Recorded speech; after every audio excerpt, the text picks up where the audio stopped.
Саламатсыздарбы? Саламатсызбы? Эң алгачкы суроо ушул окуя боюнча 2024-жылдан баары башталып, келинчегиңиз жанагындай зордук золумдулукка чалынып калды. Чалынган. Ооба. Ошол жөнүндө айтып берсеңиз, эмнеден башталды? Бунун баардыгы биз 17-жылы үйлөндүк. 17-жылы. 17-июлда. 17-июлда 2024-жылдын 17-июлда үйлөндүк. Негизинен башынан эле биздин ата-энелерибиз бизге каршы болгон. Менин кайынжурт жагым бул Баткенден болот, Оштутка сат болот деп, ал мени жаман көрүшкөн башында эле негизи. Менин атам болсо ал жакты ал көлдүктөр жакшы эл эмес, алар өлдүктөр, алар үйлөнбөй эле койгон негизи каршылык болгон эки жактан тең. Ошол каршылыкка карай үйлөнгөнбүз негизинен. Как положено, менин атам куда түшкөн, ал жакта өзүнүн ак батасын беришкен. Биз бардык, бул 10-июлдан тегерегинде барганбыз. Биз барган кезде кыздын өзүнүн туугандары чогулган. Биз болсо менин атам экөөбүз барганбыз. Куда түшүп эле барганбыз. Негизи ал жака куда түшүп барганда экөөбүз эле барганбыз. Биз жактан эч ким барган жок. Куда түшүп бардык. Кыздын ата-энеси башында кичине кабыл албай, аягында үйгө киргизишип, ак батасын беришип, чоң атасы байкелерип, ак баталарын берип, биз узатышкан. Бирок кызды үйдө алган. Менин атам келди да кайттан эле бул кызга үйлөнбөйсүң деп чыкты. Үйлөнбөйсүң. Себеп жанагы башында биз барганда алар эми өзүнүн салт боюнча куда келгенде башында киргизбейт экен үйгө. Эмнеге келдиң дегендей сыяктуу. Ошондо салт бар экен көл жакта. Ошол салтка пайдалануучу мени үйлөнбөйсүң деп чыкты. Керек эмес андай кыздын ата-энеси тигиндей экен. Негизинен келинчегимдин өзүнүн атасы кайтыш болгон 1 жашында. Менин апам болсо 5 жашымда кайтыш болгон. Келинчегим менин азыр атасы, өг атасынын колунда 4 жаштан баштап чоңойгон. Ошол жакта чоңоюп, ошол атасы караган. Мен болсо өг апамдын колунда чоңойгонмун. Ошого байланыштуу тиги жак менен үйлөнбөйсүң деп чыкты мага. Ошол заматта эле үйлөнбөйсүң, сен Баткен жактан үйлөнүшүң керек деп эле. Баткен жактан мага кыз ий башташты. Мен көнгөн жокмун. Аяк түбүндө ошол эле куда түшкөндөн кийинки күндөрү менин атам менен кайынжурт жак урушуп кетти. Телефондо сөйлөшүп кетишти. Бирине-бири сөйлөшүп кетти. Мамиле үзүлдү. Атам айтты, үйлөнбөйсүң бол деди. Эси үйлөнсөң, кызыңды өзүң алып келип ал деди мага. Өзүң алып келип. Менин үйүмө алып келбе деген сөзү. Жок, алып кел деди. Алып кел деди. Бирок мен барып кыз алып келбейм деген сөз болду. Өзүм барбайм. Кааласаң алып келип жашай бер өзүң деди мага. Бирок бул темалар болгонго чейин менин келинчегим 3 курс болгон. Менин келинчегим менен 2 жаш чоң. Келинчегим Нарын облусунда 3 курста окуган. Швейный цехте окуган. Ошол жакта окуп 3 курс бүтүп, шаарга келет бул биз үйлөнгөнгө чейинки убакытта. Так. Келет дагы келинчегим бул жактан туугандыктын үйүнө барбай, анын өзүнүн ата-энеси көл тарапта да. Ошого барбай эле менин атам менен сүйлөшүп дагы. Менин ата-энем куда түшкөнгө чейинки убакыттын ичинде куда түшкөнгө чейин эле атам чалат да кызыңа менин балам сүйлөшөт деген. Кызың азыр үйсүз калыпты. Убактылуу биздин үйдө туруптусун дейт менин атам. Апам айтат. Апам айтат. Өгөй апаңыз. Өгөй апам. Анын апасына чыгат айтат. Кызыңа азыр жолдо калган экен. Менин балам менен турат. Силер макул болсоңор, менин үйүмө алып келгиле. Менин үйүмө чачат, сону убактылуу кызыңа квартирант болуп дейт. Бирок ал кезде менин кызым менен азыр келинчегим менен мамилебиз жакынык болгон жок. Ал өзүнчө бизде үйүбүз чоң болчу ал кезде. Квартира бирок чоң болчу. Менин карындашым менен жашап аттым. Мен иш жатып аттым. Менин атамдын кыздык айткан сөзү мен келинчегим жата элекмин. Келинчегим, атам болсо менин келинчегимди тааныбайт негизинен. Атам бир сөз айтты. Бул келинчегиң кыз чыкпайт деп айтып койду мага. Мен башында айтканда ушул сөз айтты. Негизи менин атам ал кызды тааныбаса каяктан билет ал сөздү? Ал кыз чыгабы, кыз чыкпайбы, ал каяктан билет? Мага интересно болду, анан сөзүнө көңүл бурган жокмун. Аларына дедим. Шек жаралган жокпу? Жок, андай прям эме болгон жок менде. Жаман ой кеткен жок. Анан кийин өзүм ак болдум. Анан кийин мындай левый жагым жок болчу да.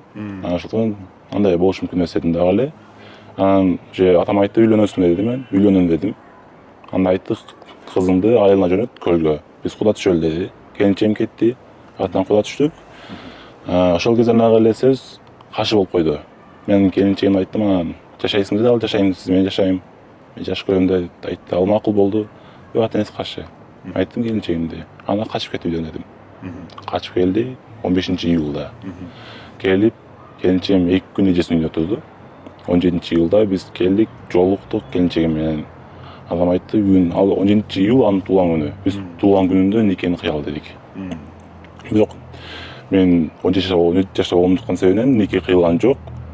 Ата энеси чалды, ата энеси айтты, кыз качып кетти, эми бактылуу болсун.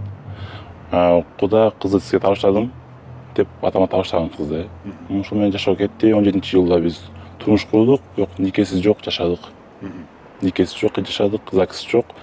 Просто эле атам айтты, жашай бергиле, никесиз жок эле жашай бергиле деп койду. Бирок атам өзү молдо адам. Молдо адам. 17 жыл Египетте окуп келген, чет жакта окуп келген, Түркияда, Арабияда окуп келген, өзү молдо адам, аттышкан адам. Никесиз жок жашай бергиле, Кудай Таала силерди көп турат, ал күнөө болбойт деди. Мен макул болдум. Никетим болду ачатында. Энче сана кан чыккан жок. Аны атам айтты саз эле. Мен таң калган жерим кан чыккан жок. Макул.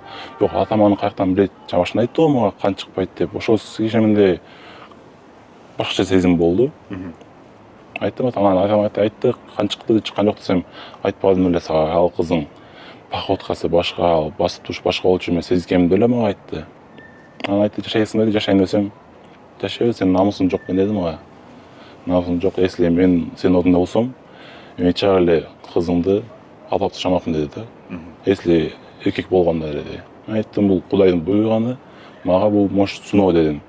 Мен сону катынан кабыл алам, бул кызды өз үйүнө алып салып мен жашайм дедим. Жашоо кетти. Атам бир салт бар экен, жанагы үйлөнгөндөн кийин 40 күндү же 3 айды бала менен кыз эшикке чыкпаш экен үйлөнгөндөн кийин. 3 ай эшикке чыкпайсыңар деди. Мен силерди өзүм карайм, өзүм багам деп айтты. Ага негизи мен иштеп, үйдү мен карачумун, жалгыз бала менин үйдө. Анан кийин мен кичинелерден бар, ошо мен карачумун. Атам айтты, сен иштебей турасың. Мен силерди багам деди. Мен макул болдум, бирок 3 ай эмес, 3 күн өтүп жатыр эле атам бизге айтты. Чыга келе болду, силерге аймасы жок деди. Атам айткан сөзү, эми силер элге айтпай үйлөндүңөр. Үйлөнгөндөн кийин эл билбеш керек. Сен билип калсаң, сени камаласың деди. Мени камаласың деп айтты. Чын эле может камалыш мүмкүн эле. Анткени жашы жеткен жок. Жашым жеткен жок. Меники бирок кыздын жашы жетип ашып турат. Сиздики жеткен жок. Меники жеткен жок, кыздын жашы 20 жашта. Ал кезде 19 жашта болгон. Меники жеткен жок. Атам айтты, камаласың деди. Ал үчүн камалбашың үчүн сен үйлөнгөндү кошуна колуң эл журт билбеш үчүн кызыңды кыска кийиндир деди. Үйлөндүк, нике кыйылган жок. Эртеси биз үйгө келдик да. Жашап атабыз, кан чыккан жок. Ошол кан чыккандан эртеси күнү, 3 күндөн кийин атам айтты, келинчегиңди кыска кийиндир деди мага. Келинчегим не деп? Кыска кийиндир деди. Кыска, юбка, мисалы ачык, төшү ачык, жамашы бүркөнбөй турсун, анткени эл сезбесин деди. Менин атам ушул сөздү айтты. Ошо макул болдук, жашадык. 3 күндөн кийин атам бизди кылып болгондой эле, эми ал чын ниетинен кылды, кылбады билбейм, бизге 10 күн толук келинчегим акча берди бизге. Шайга чыгып ойногула деп, мага 1000 сомдон, келинчеге 2000 сомдон акча берип атты. Биз 10 күн толук ойнодук шайда. Ойнодук.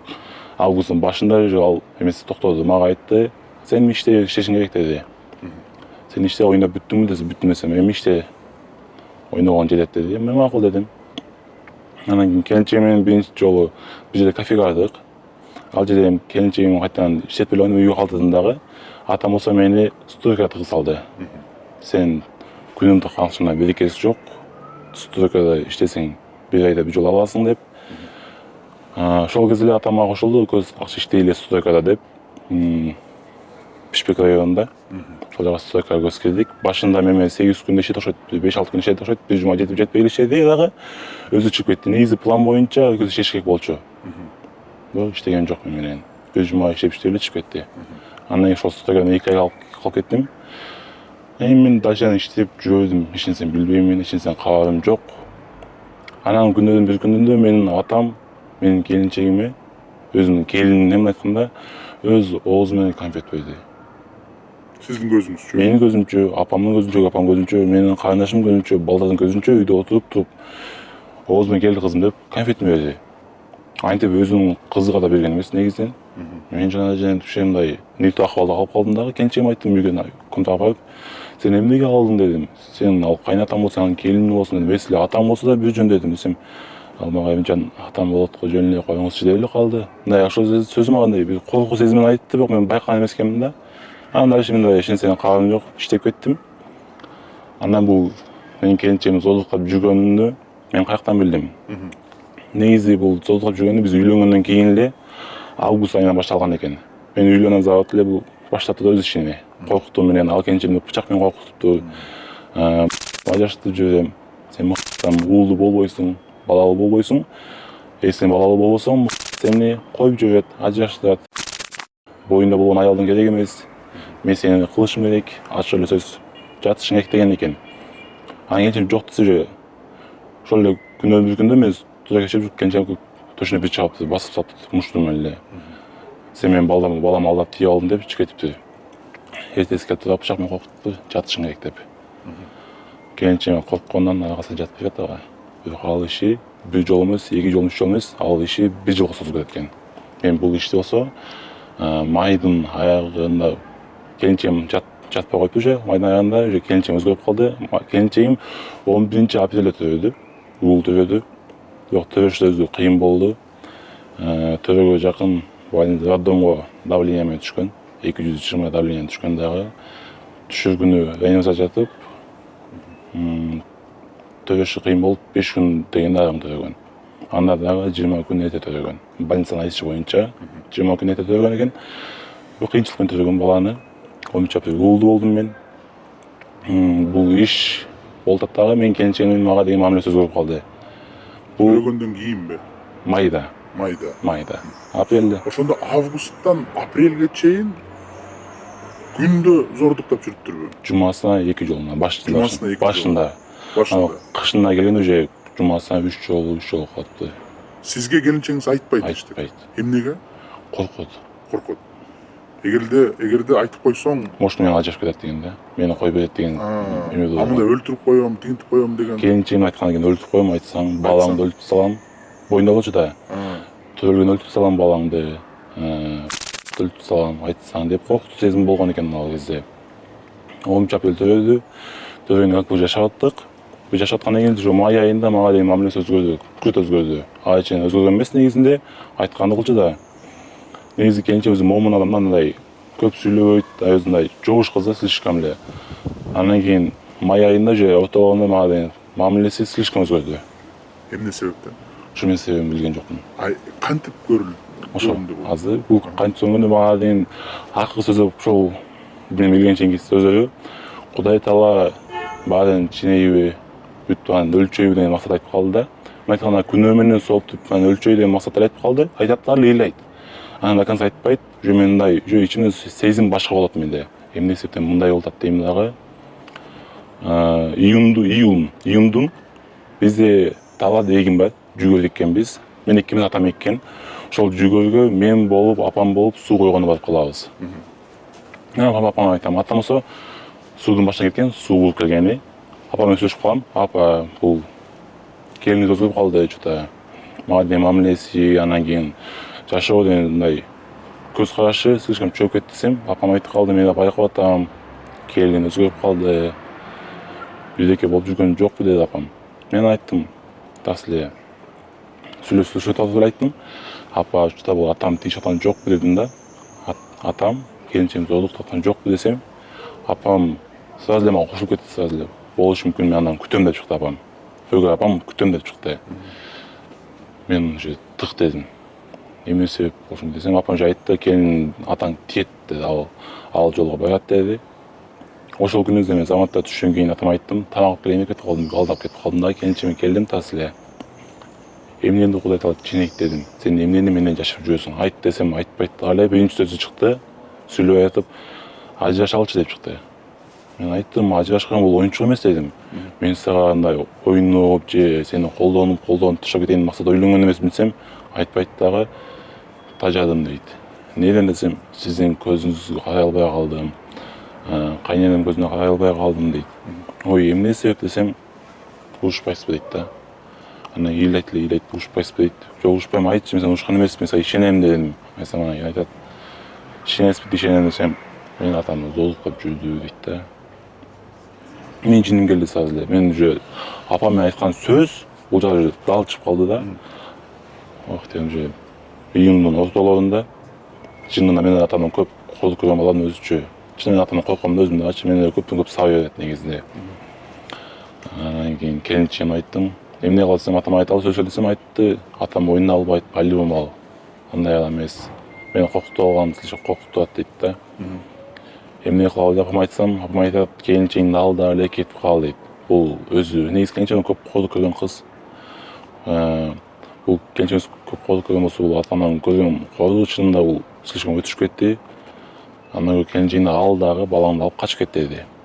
Өгөй апаңыз. Өгөй апама качып кет деди. Качып кет деди. Мен 18-17 июнда келинчегимди баламды алдым да Ошко качып кеттик биз. Бишкектен Ошко качып кеттик. Атам талаада болчу апам менен чогуу. Мен болсо келинчегимди алып, баламды алып качып кеттим Ошко. Качып кеттим дагы. Арадан 2-3 күн биз связь ачкан жокпуз. Номерди алмаштырып салдык. Телефон күйүк, бирок башка номерди алмаштырып. Колдонобуз, Вегаком колдонобуз. Анан 2 күнүн менин келинчегиме мен өгөй апам Инстаграмдан чыгат. Кандайсыңар, жакшысыңарбы деп чыгат. Ден соолук сурап, анан кийин айтат: "Атаңар мени күнөөлөп атат. Менин балам менен кызымды сен үйгө баткыза, сен кууп чыктың. Ага сен айынан кетти" деп мени күнөөлөп атат деп менин өгөй апам телефонду ыйлайт. Мен аны жалнат да, мен силерге керек эмес болсун да, мен 4 балама керекмин. Атаңа сураныч чыгып койчу, мен эми атаң ушунча колунда мен чыдап келдим. Мен тажап бүттүм жашоодо, мен дагы эле дейт. Мен айласынан ошо апам үчүн чыгам атама связга. Атам айтат: "Кандайсыңар, жакшысыңарбы" дейт. Бирок мен келинчи менин баламдын акыбалын бир жолу кандай деп сурап койгон жок телефондо. Только мени сурапты. А сиз ушул атаңыз зордуктап атат деген билгенден кийин эмне үчүн милицияга кайрылган жоксуз? Мен бул тема боюнча сведения жалда участкага кайрылганмын. Бул теманы айтып бергенмин, бирок участковый мен үстүнөн күлүп койду чын айтканда. Если ал нерсе далилденбей калса дейт, эртең экспедиция болот дейт. Ошо экспедиция чыкпаса сени эле камап коебуз дедим. Мен бетиме эле айттым ал сөзү. Аты жөнүн билесизби ушул участковыйдын? Бирок билбейм, ошол кезде может иштеп атса, июндун ортолор чамасында болчу. Эми камерадан может ошол жерде чыгат да. Бирок анан ошол эле күнү мен биринчи ал участковый эмес, биринчи Малача эме го, ретцентр иштейт эмечи. Ошол парктын жана парктын жанындагы милиция го, бир жол жерге келгенмин. Ошол жерге айтып берейин деп, бирок ал жер жабык болгон да. Мен жарым саат күттүм. Анан жабык эмне кылышымды билбей, анан дагы твоикстен карап, сведения жалгап койдум, участковыйга барсам, ал деле күлүп койду үстүмөн. Сенин ишиң, сен жалган сүйлөп атасың, ал молдо адам болсо кантип кылсын деп, ал көрүлүк жатып эле тиги жакка ишенип кетти да. Ал молдо адам болсо, ал кантип кылсын деди. Мен анын аргасынан уже бизди дагы мындай айтканда законду эле көтөрбөйт окшойт деп, кийинче ошондон качып кетебиз биз. Анан атаңыз менен байланыштыңыз. Байланыштым. Ата менен айтат: "Балам, кетип калдың, макул эми, сен чоңоюп калдың" дейт. Өзүнчө ата болдуң, сен өзүнчө бөлүнүп жашагың келет, чет мамлекет көргүң келет, мен аны түшүнөм дейт. Азыр жаткан элебиз, бул жагы жаңа биз окуя болду го, биз качкан бери ал жерге контейнер болчу. Ал сен контейнерде тургуң келбейт, мен билем, түшүнөм. Сен да катың жанында намыстанасың, аны билем дейт дагы эле. Айтат: "Бишкекке кел" дейт. Биринчи айлык квартираңды лично өзүм төлөп берем дейт. Условиясы менен сентябрь жактан чык дейт. Мен ага көнбөйм дагы. Көнгөн жокмун чынында. Керек эмес дедим, мен уже бир тиын алгым келбей калды да. Жана мында атаңызга бир шек айттыңызбы? Эмне үчүн менин келинчегимди зордуктайсың? Кантип ошого бардың ата деп? Мойналган жок.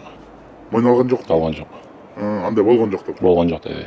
Айше болгон жок деди. Мен сенин катының кантип кайын өзүмдүн катымды турса деп айттым ага. Өгөй апаңыз ушка күбө болгону чынбы? Чын. Ал күбө болгон иши апам айткан сөзү: "Атаң менен жатпай атат." Экөөбүз ошол заматта төшөктө бөлүнүп калган болчу. Биз контейнерге келдик го. Ошол заматта уже төшөктө бөлүнүп калган болчу. Эмнеге күбө болуп ал сизге айтпай, же милицияга айтпай, же кандайдыр бир мындай белги берген жок? Менин оюмча бул жерде коркутуу бар. Анткени өзүнүн уулу бар. Менин атама чейинки уулу кыз бар да, мына уулу Москвада иштейт. Менин атам мында психологически коркутуп дейм, уулумду жок кылып салам деген максатта. Демек басмырлоо болгон. Анткени бул азыр апам деле атамды сабайт. Сабап жүргөн, боюнда бар кезинде эле сабап жүргөн негизинен. Бирок апам канча ошончо колдук көрсөтсө деле аны колдоп атат азыркы учурда. Эмне себептен билбейм, может азыркы 4 баласынын атасы да. Ушул себептен коргоп атышы мүмкүн. Бирок ошол жана связга чыктым ата менен. Атаңыз предлагать этти, жанагындай квартираны төлөп берем, кайра кайтып кел бияка деп. Кайтып келди, мен көнгөн жокмун. Андан кийин сөз чыкты: мен негизи жетим балам да, апам жок. Менин жалгыз карындашым, 2 бир тууган балам негизи. Анан канча эми пособие чыккан, 1,5 миң сомдон, же 3 миң сомдон чыккан бир өзөчү. Ошол нерсе мен 18 жашка толгонго чейин 4 жыл, 5 жыл топтолгон. Жана документ иштерин туулабай коюп, мамлекетте токтолуп калган. Топтоло дегенде мага айтышы боюнча анан ошол акчаны сага берейин деди. Канча миң сом, 73 миң сом берем деди. Мага Айыл банктан ак кагазда чек жөнөттү. Паланча адамдын адында 73 миң сом акча турат.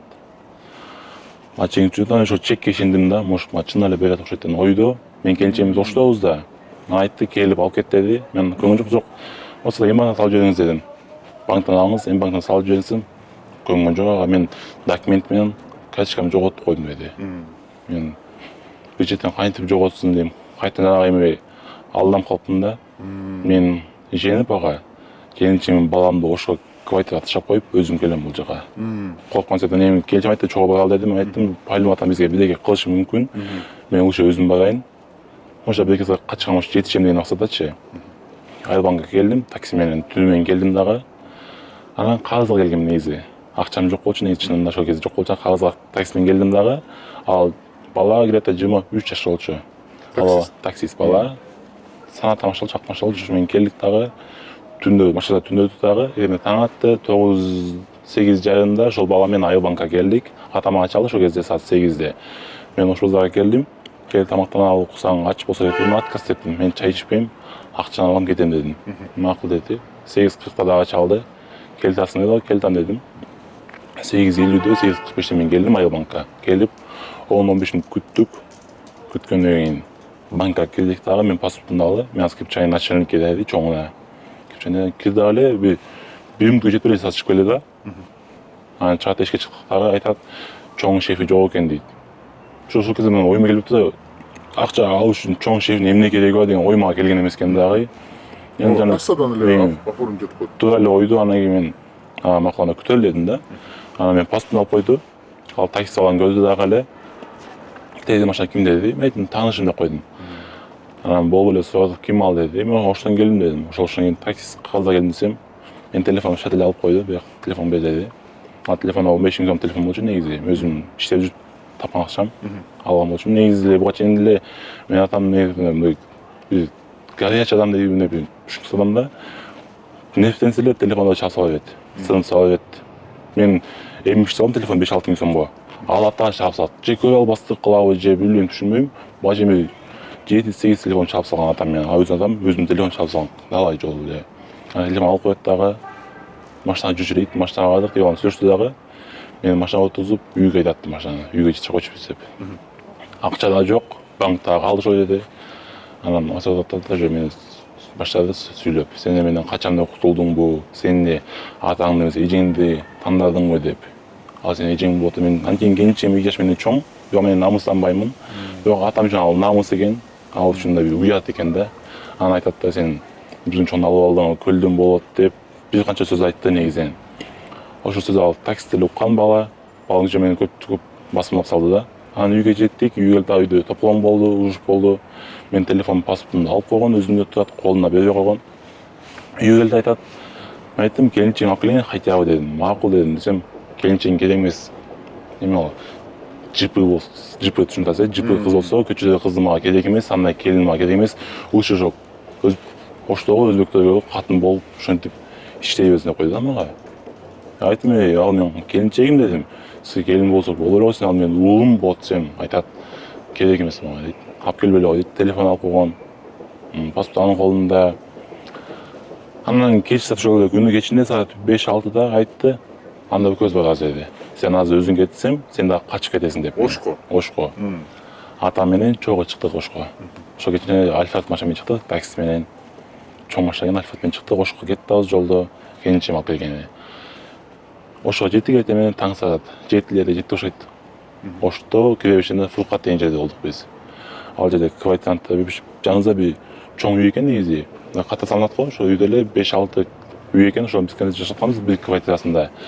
Ошол жерге бардык да, 5-те сүзүп келип эле келинчегим учашкан жок да. Сен эмне качып кетем, кутулдуң деп, келинчегим сөгүп кирди ал жерде эле, сразу эле. Сен менин баламды алып качып кеттиң, сен менин баламды буздуң. Бейтан келинчегим айтып атты, ата деди, сиз мени зордуктап жүрдүңүз го деди. Бетин айтып. Бетин айтып, бычакпен коркутуп жүрдүңүз го десе. Атам айтат да, мен сени качан эле мындай кылдым эле деди да. Кылдым эле дейт да. Бейинчем бийил айтты, ата Кудайдан коркпойсуң дейт да. Анан мен жана эми жети отуруп калдым, жети калсам ал келинчим акырын көз кысып аткан да, мындай кылыпчы, акырын эле айтпай деген коркуктуу сезим кылат экен да. Келинчим аягында атам чыкты. Бунун баардыгы анау кайненең, өгөй апаңдын кылган ишиби деди. Ошонун планы деп ошто турат дагы апама төңгөйдү бүт ишти апамдын планы кылып. Ал ошол күнү эле апам келинчим айдасына деп чыкты да. Ошол бизге план түзүп берди. Биз ошону айтып менен качтык деди. Ладно, кечинде кеч өттү. Жанагы бир комнатада атам биз болуп жаттык.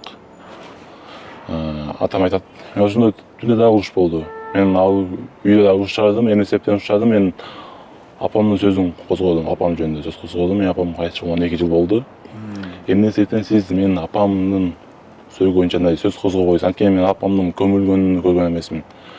Мен 6 жаш, 5 жашыма кайтыш болгон. Мен жанагы мүзөгө барган эмесмин. Мен жерге койгон көргөн эмесмин да. Азыркы кезде да мен апамдын өлгөнүнө чын өзүмдү ишене албайм. Анткени сезим болот экен, как будто кайтып келип калат деген сезим болот экен да. Может бизден да келип калат деген сезим менен мен ада өлгөнүнө ишене албаймын. Анткени мен көргөн эмесмин, көмгөнчү. Апаңыздын мүрзөңүздү билбейсиз, көргөн эмессиз. Азыр айтып берем аны. Көргөн эмесмин, ошо ишене албай атам айттым, 12 жыл сен козгобойсуз сөз дедим. 12 жыл болду дедим. Сен айтат, сенин апаңдын айтат аны жер эле жок болчу деп койду да мага. Же катың жана айтаймы деп. Агресия мен айттым, мен жок эле деп койдум. Мына ладно, күн өттү, ошол түн өттү, түндө көп сөгүп болгон үйдө. Көп сөзөн сөгүп, бизде ошону эле кошуна калган мүмкүндүк кандай да анткени биздин жашаган квартирада мындай дуалы ичкеле болчу да. Аны эле кошуна калган кандай может. Может алар деле интервью берет, атасы өткөндө элечи, далил катарында. Алтын өттү, эртеси бизди паркка алып чыкты. Паркка алып чыгып ойнотуп кичине. Эми Бишкек аркылуу жашагыла деп элечи. Парктан өттү. Биз ошто толук 1 күн, 1 жарым күн турдук. Анан Бишкекке жолго чыктык. Ал кезде Kia Carnival деген машинамен, кайра машинамен жолго чыктык. 5 орунду машина экен негизи. 5 адам алып, мен келинчегим балам болуп, эң артында отурдук. Атам болсо жанагы водителдин жанында отурду. Анан ортодо бир жерде келатты. Жолу ал биз связь болгон жокпуз. Жолду айтты, жолго келдик, ошончо. Келет атам айтты, азыр үйгө кирбей эле койгула. Азыр апаңа жолукпай дагы мен урушпай эле койгула да. Биринчи азыр жолдон квартира тапкыла. Квартира переработап акча берип коюп, биз барабыз деп ошентип квартира занять этип койгула деди бизге. Биз ишендик, квартира таптык. Бишкекке түндө кирип келдик. Атама жаздым, ата биз квартираны Бишкектен таптык. Келсем же атама жооп бербей койду да. Жооп бербей койду, анан жана таксисти үйгө айдатты. Анда үйгө айдатты. Оштон келген таксист. Ал үйгө алып барбайт экен негизичи, атында үйгө алып барбайт. Ал негизи жолдон тышап коюш керек.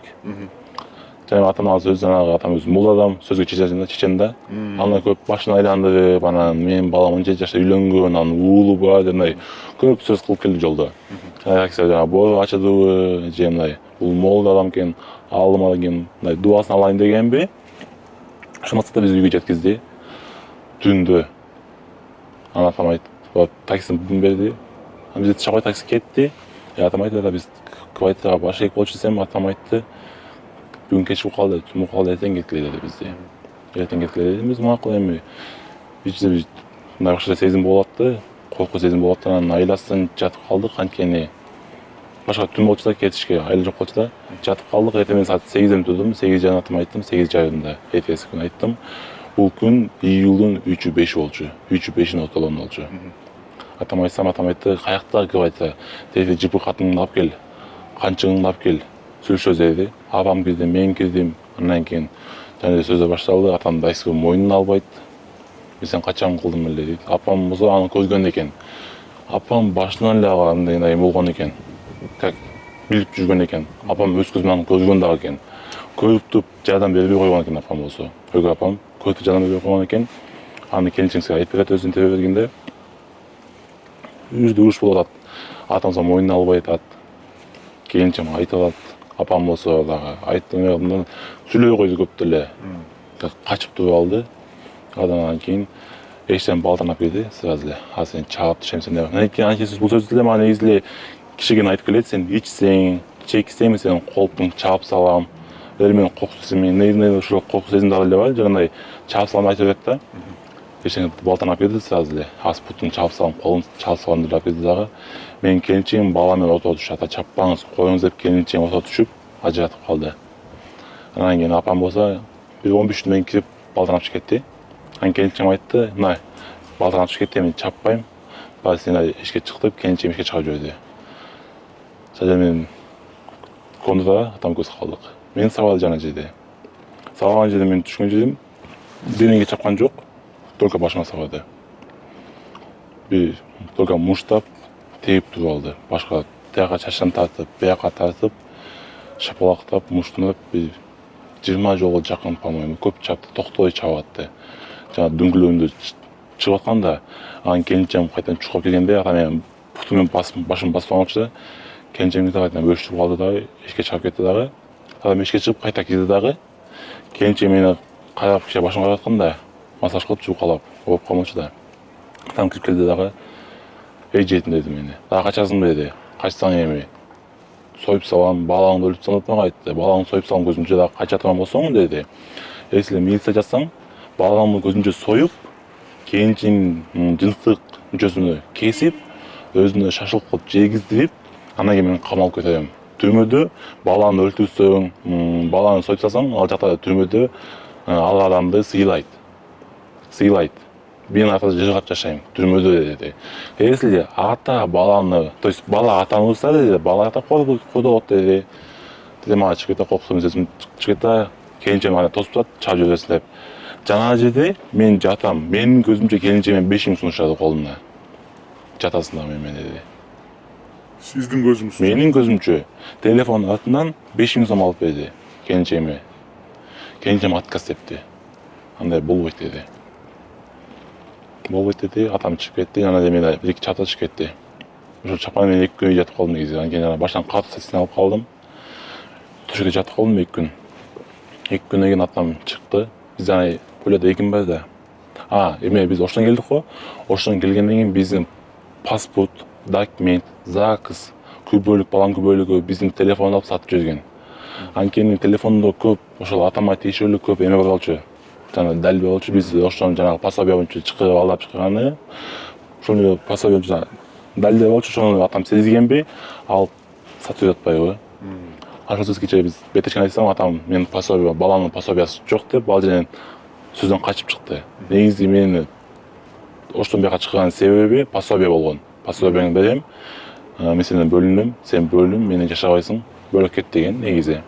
Анан Оштон келдик дагы эле, биздин документти алып койду, телефонду алып сатып берди. Менин келинчегимдикин, меникини, үй апамдын телефонун алып сатып берди. 2 күндөн кийин ошо 5-inde 6-сында ошо жанагы талак алып чыкты бизди. Алып чыкты, мен балам бар колумда, келинчегим, анан мен карындашым. Төртөөбүз биринчи чыктык, ошо 1-2 күндө Поледа 1,5 гектар. Биринчи башына чөбүн жулдук. Менин карындашым 2-3 күн чыкты, по-моему. Анан эле атчыда атам чыкпай эле кой. Ошо 2 жерин кылсын деген окшойт, по-моемучу. Ошол кезден жана менин карындашым дагы бир болбогон шылтоо менен ой атам, мен желаниям жок деп чыкпай койду жумушка дагы. Ладно дедим. Анан менин балам, менин келинчегим үчөөбүз болуп чөптү мен өзүм жулдум. Отодум. Отоп бүткөндөн кийин суу койдум. Аны бизди көргөн эл дагы эле ошол жердин ээси бар. Бүт мына 2-3 адам бизди көргөн. Мен балам менен күнүстө жүргөнүбүз. Биз 10 күн талаада ач болдук. Бизге тамак берген жок атам. Эмне үчүн качып кетпедиңиз ошол жактан? Колубузда далил жок болду. Анткени паспорт алып койгон. Кыргызстандын ичинде жүргөнгө паспорт кереги жок. Жок, коркуу сезим болду. Бул да бизди тутуп алат. Анткени биз Оштон алып келди да, анткени бизге айтат көптөн, менин черный красный таанышым көп. Силер Мишелден кай жерде болбогула, Америкада болбогула, Россияда болбогула, мен силерди смело таап алам.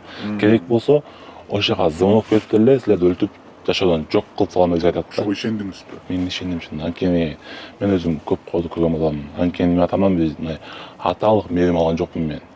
Аталык мына поддержка болду билем. Ата деп ошол чек го. Мен андай сезим көргөн жокмун да. Мен жана коркуу сезим, анткени апамды деле мен кичинекейден көп жолу сабаган. Менин көзүмчө эле апамды сабап, ошол жанагы көз эмелер мен мээримде турат. Азыр менен кетпейт. Анан кийин ошол себептен мен коркконумда, бул апамды сабаган адам мени эле сабап өлтүрүп коет депчи. Сизди сабады беле? Мен көп сабачу, мен негизи ооба сабаган, көп жолу сабаган. Мен карындашым эле сабап келет негизинен. Мына азыркы убакытта сиз эми чоңоюп калдыңыз, уже 18 жаштасыз. Мындай эми кол салганда кичине мындай тиреше берип, колдорун кармап урдурбаганга алыңыз жетпейби? Жок, алым жетет. Шариатта го ата бала деген атага кол көтөрө беришет Кол экенсиз го. көтөрбөй эле мындай эми сизди уруп атканда Ошондой менде жанагы оборона кылгандай да. муш күч жетпеди менде. Анан коркуу сезим ичиндеги ошол сезим колундай тирешкенге менде байган жок да. Биз 10 күн талаада ач болдук. Бизге мынтанда талаада суу жок.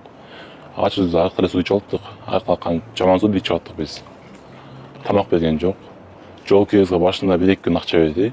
Андан кийин 8-9 күн биз жол каттадык. Биздин үй менен эгинин аралы 6 километрдеги. 6 километр. Балаңыз эмне тамак жеп атты? Ал жөн эми атты. Сүт каяктан пайда Сүт. болду? Кудайдын жемеси сүт келип атты, сүт келип атты, көк суу келип атты. Каймактуу эмес, обычно суу келип атты, ошо балган ошо менен 10 күн эме болду. Азыктанды да. Өзүбүз чай ичкен жокпуз 10 күн талаада. Бир эле күн ошол жерде кафе бар. 23-автобустун конечинде ушу диспетчерлердин жана мелердин кафеси бар да. Ошол жерден бир эле жолу жана уже чыдабай калып, организм уже отуруп калды, бизге ачык калганча. Ошондон 400 сомго, 450 сомго карызга тамак алдык. Ал кафе болсо атамды тааныйт. Атам кантип тааныйт? Бул атамды көп балалуу, аалым адам деп тааныйт да. Анан ошол адам карызга берди, аял киши. Ошондо биз тамактандык дагы эле 10 күн жүрдүк талаада. Анан 10-күнү, 16-июль күнү атам келет. Анткени 10 күн катары атам бизге жакындаган жок да. Бир келип, ден соолук сурап карап койгон жок. Биз эртең саат 5те кетебиз, кечинде 10 келип калган эле биз жанагы тынчтык каладык да. Ушуну үйгө барсак көрбөй калсак, уктап калсак деп элечи. Ошондой жашап жүрдүк. 16-июль күнү талаага бир жол келген адам келет. Келет да мени сабайт сразу эле. неге? Сабайт. Сен көлдөн кызды алдың. Жанагы эле Баягы эле сөз. Ошону кайта бир эле дискти кайталай берет да. Же башка диск кошулбайт. Сен жетимсиң, көчөдө жыпы кыз алып алдың, албай десем үйлөнүп алдың. Ал көлдүктө өлүктө, деп эле жанагы көлдүктө алкаштар болот, алардан тазадан чыкпайт. Анан кийин сабада келинчем ага чейин уже коштон келдик го. Келинчем слишком сөгүп туралды. Сен көчөдө жыпысын деле бетин айтып туралды. Менин апам көзүнчө, кандашымча балам көчөдө жыпы бәкке отур деп эле. Жанагы адашып туралган келинчем же мен ошону тажадым. Мен өлүшүм керек. Тажап кеттим жаным деп туралды да. Мени келип сабады, келинчем анан мен арык бар да. Арыкка клёнка алганы облус бар жолдун үстүндө. Ошол облуска кетем да. Клёнка кылып тосконучу. Жанагы арыкты. Анан келинчегим мен кеткенден кийин менин атам болсо келинчегиме жакындап барат экен да.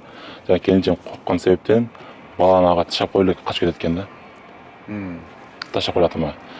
Мен атам чыда басып жаткан байкадым деп ойлодум. Мен чогуу барып келет ошентип ойлодум, жок колуна бала жок болчу. Менен өттү эле бактан өтүп качып кетти келинчегим чуркаган бойдон. Өлөм деп алды. Анан мен аттан түштүм да. Мен аттан түшүп кеттим. Бала калды агам колунда. Биз келинчегибиз кетип калдык. Кечеде мен өлөм болду элек. Кой. Анан мен жанагы эми келинчегим ал аялым мага эле керек. Мен аш ичим керек эмес. Анан ал өлүп калса кимге зыян, кимге жакшы. Менин туура мага зыян да. Менин максатым аны коргоп калыш керек. Аны өлтүрбөш керек. Анан кой деп келинчемди алам да мен да кетип калам. Айласа анткени азыр арата кайтпасак бизди дагы сабайт эле, ошол жерде бизди өлтүрүп коет болчу атам бизди. Балабыз калып кетти деп саксанып алган жоксуңарбы? Мен жок, коркусум же бизди өчүп калды. Же мындай бизди өзү жоготуп койдук да. Милицияга алып чукуп барбайт белең? Мен айттым го, милицияга бардым деп атпаймынбы же. Жок, дагы бир жолу. Үмүт жок болду менде. Ишенбей калдым. Ишенбей калдым. Чынында анткени андай милиция ошол чыныгы милиция участка болгондо мага айтыш эле кое тур. Эним же менен чоңсо балам кое тур. Закон деген мындай, азыр оперге айталы. Мен азыр жана опер кемге айталса мен ишенип, может мен азыр балам тирүү болмок ошол айтыс боюнча. Бирок ал айткан жок, айтам өзүмдү басынтып, коркутуп, күлүп ишенген жок да. Мен ошол сезимде үмүт жок болду. Келинчем алдында тала менен бир 10 километр басып кеттик, 15 километр басып өтүп, жолу талааны басып өтүп, тоону аралап, автобусга биндик дагы. Ал эмеде алтын казыкта объездной эжеси бар. Атасынын карындашы эжесине айтып бердик болгон теманы. Айтып берип, ал эжесинен кичине кийим алдык. Анткени ал кезде биздин кийимибиз жок болчу да. Ошондо ылай үстүбүз күнгө күйүп калганбыз. Келинчем совсем алып кетип калган. Айла жок, ачкабыз дагы да. Үйүнө алып бардык, эжеси алып жок экен, больницага кеткен экен. Эжесин күттү, саат 9да келди дагы. эжесинен айтып бердик болгон теманы болгондой. Анткени мен атамдар эле ал кайын жуткандай жакшы адам көрүнүп койгондо болду болчу. Эжеси бир ишенбей аягында ишенди да. Болбойт мындай деп. Анан айттым мен келинчегими алып азыр убакыт кыл, мен көлгө кетишмек депчи. Анткени корку сезиммен биз көлгө кетиш керек болду да. Келинчем өлөм деп алганда мен өлүшмөк депчи. Менин максатым келинчемди сактап калыш керек. Эжесинен Наилчке 2 миң сом акча алдык. Анан жолдошу бизге 1000 сомго Караколго автобусга түнкү билет алып берди. Барып жолдошу бизди салып жиберди. Эжем болупчу. Биз Караколго кеттик. Эртең жеттик Караколго, колдо 2 миң сом акча бар. Ошо 2 миң сом менен 2 күн азыктан алдык. Экинчи күнү кичине акчабыз түгөндү, бизде акчабыз жок калды. Караколдо дачадан жер экен, дача мындай көл бар экен да. Көлдүн бир чети экен, ошол дачага бардык да 2 күн каттадык. Биринчи түнү Караколдун вокзалына түнөдүк. Вокзалга скамейкада түнөдүк. Чындап музак болду. Каракол шаары музак экен, суук шаар экен да. Түнөдүк дагы эле кайтып келдик. Дачага келдик дагы. Экинчи күнү кайтан Караколго барганга жок, акчасыз калбай калдымдачы. Анткени Караколго дачага күн аралык 30 сомбу 50 сом жол келген да.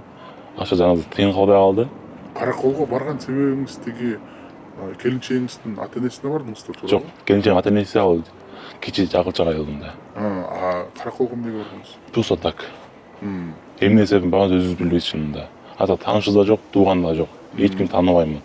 Алсыраак качканга аракет кылдыңыз да? Алсыраак качканга аракет кылдык. Менин качкан себебим анткени Караколчо мен бир жолу көрүп калганмын. Кыш мезгилинде келинчегим боюндагы кезде атамын бир машинанын документи боюнча барганбызда Караколгочу. Ошол себептен Каракол менен калып калган окшойт да.